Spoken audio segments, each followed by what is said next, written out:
రాష్ట్రంలో బలహీన వర్గాల ఆత్మగౌరవం నిలబెట్టేందుకే సోనియా గాంధీ ప్రత్యేక రాష్ట్రాన్ని ప్రకటించారని చెప్పారు డిప్యూటీ సీఎం బట్టి విక్రమార్క. గిరిజన నాయకత్వాన్ని ప్రోత్సహించేందుకు 3 రోజుల పాటు శిక్షణ తరగతులు నిర్వహించనున్నట్లు తెలిపారు. పాల్వంచలో కిన్నెరసాని గురుకుల పాఠశాలలో 3 రోజులుగా జరుగుతున్న తెలంగాణ కాంగ్రెస్ బునియాదీ ఆదివాసీ కార్యకర్తల సమ్మేళన ముగింపు సభలో పాల్గొన్నారు బట్టి విక్రమార్క. 12,500 కోట్ల రూపాయలతో ఇందిరా సౌర జల ప్రభ పథకాన్ని ఏర్పాటు చేసి విద్యుత్ సౌకర్యం లేని గిరిజనుల పోడు భూములకు, పట్టా భూములకు సాగునీటిని అందిస్తున్నామన్నారు. ప్రభుత్వ పథకాలు గిరిజనుల ఇంటింటికి అందేలా చర్యలు తీసుకుంటామని చెప్పారు బట్టి విక్రమార్క.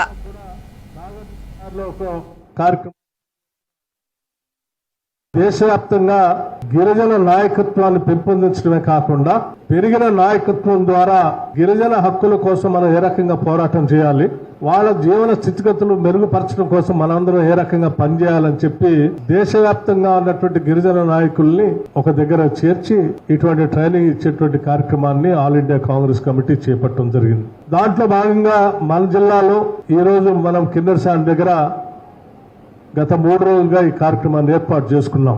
రాష్ట్ర వ్యాప్తంగా కూడా నాగార్జున సాగర్లో ఒక కార్యక్రమాన్ని పెద్ద ఎత్తున ఇటువంటి ట్రైనింగ్ చేపట్టారు. ఆ తర్వాత నల్గొండ జిల్లాలో కూడా ఉమ్మడి జిల్లాలో ట్రైనింగ్ కార్యక్రమాన్ని పూర్తి చేశారు. ఇప్పుడు ఖమ్మం జిల్లాలో పూర్తి చేశారు. ఉమ్మడి జిల్లా 10 శాసనసభ నియోజకవర్గాలు ఉంటే అందులో 5 శాసనసభ నియోజకవర్గాలు కూడా ఎస్టీ రిజర్వ్డ్ కాన్స్టిట్యున్సీసే, 2 ఎస్సీ రిజర్వ్డ్ కాన్స్టిట్యున్సీస్, అంటే 10లో 7 రిజర్వ్డ్ కాన్స్టిట్యున్సీస్. అంటే ఖమ్మం జిల్లా అత్యధికంగా గిరిజన జనాభాతో నిండి ఉన్నటువంటి జిల్లా, అత్యధిక శాతం. బహుశా ఏ జిల్లాలో కూడా 5 శాసనసభ నియోజకవర్గాలు, 1 లోక్సభ స్థానం రిజర్వ్ అయినటువంటి ఉమ్మడి జిల్లా ఎక్కడా లేదు, కేవలం అది ఖమ్మం జిల్లాలోనే ఉంది. ఇటువంటి జిల్లాలో శాసనసభ్యులతో పాటు ప్రతి మండలంలో కూడా మరి ఆ మండల స్థాయిలో నాయకత్వం వహించగలిగినటువంటి వాళ్ళు, స్థాయి ఉన్నటువంటి నాయకులందరినీ ఇక్కడికి పిలిచి ఈ కార్యక్రమాన్ని ఏర్పాటు చేయటం అనేది నిజంగా మనందరి అదృష్టంగానే నేను భావిస్తా ఉన్నాను. ఈరోజు అందులో ముందుకు పోయే కార్యక్రమంలో భాగంగా సమాజంలో వస్తున్నటువంటి అనేక ఇబ్బందుల్ని, ఆ ఇబ్బందులు అధిగమించడానికి కాంగ్రెస్ పార్టీ నాయకత్వంలో వాటికి రూపకల్పన చేసి పెద్ద ఎత్తున దేశవ్యాప్తంగా కార్యకలాపాలు కూడా తీసుకుంటున్నారు.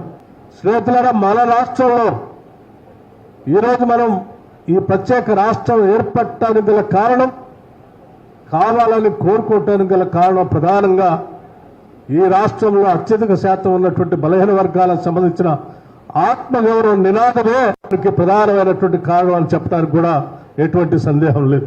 ఉన్నటువంటి ఈ వెనుకబడిన వర్గాలు ఆత్మగౌరవంతో తలెత్తుకొని ఇక్కడ ఉన్నటువంటి సహజ వనరులందరూ అన్నిట్లు కూడా వాళ్ళకే పంచే విధంగా జరగాలి.